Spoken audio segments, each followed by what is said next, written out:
Imagine living in a house where every piece of trash you have ever produced is still there. Layers of plastic paper and leftovers piling up in every room.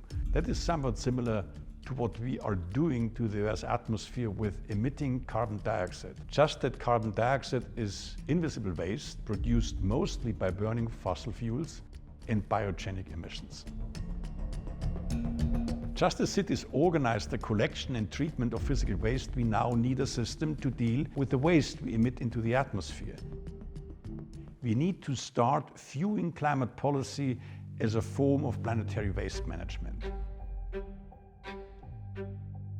The scale of the challenge becomes clear when we look at the vast amount of carbon still stored underground.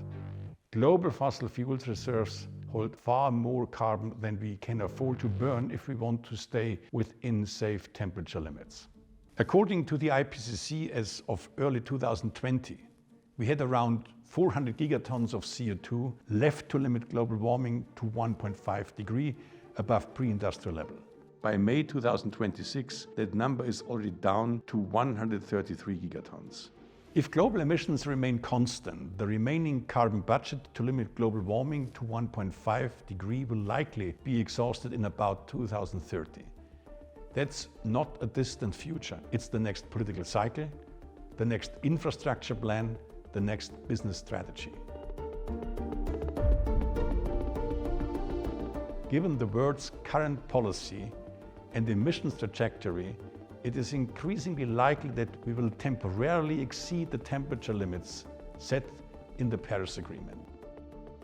This is known as temperature overshoot, a period during which global average temperatures rise above agreed thresholds before being brought back down later. The window to avoid overshoot is closing rapidly. At this stage, failing to prepare for such a scenario would not only be economically short-sighted, but also ethically indefensible. The longer we remain above 1.5 degrees, the more damage we cause, affecting ecosystems, human health, economies, and the stability of societies. Overshoot is not a remote risk. It is a likely reality, and with that comes a crucial insight. Carbon dioxide removal is no longer optional. That's why climate policy today must follow a clear path. Slowing down warming, stop warming, bring warming down. Let me explain what that means.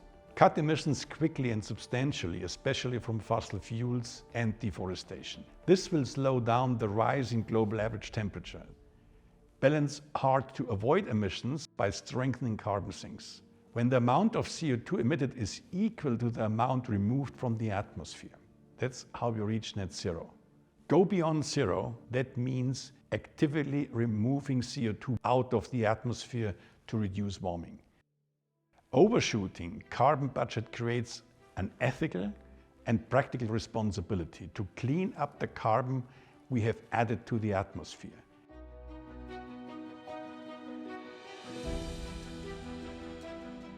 This is where carbon dioxide removal comes in. At its simplest, it means actively taking out carbon of the atmosphere and storing it safely. Most current removals are land-based and enhance natural processes like restoring forests, rewetting peatlands, or improving soil carbon in the agriculture. But they can only store carbon temporarily, and that's why we need also geological and geochemical removals.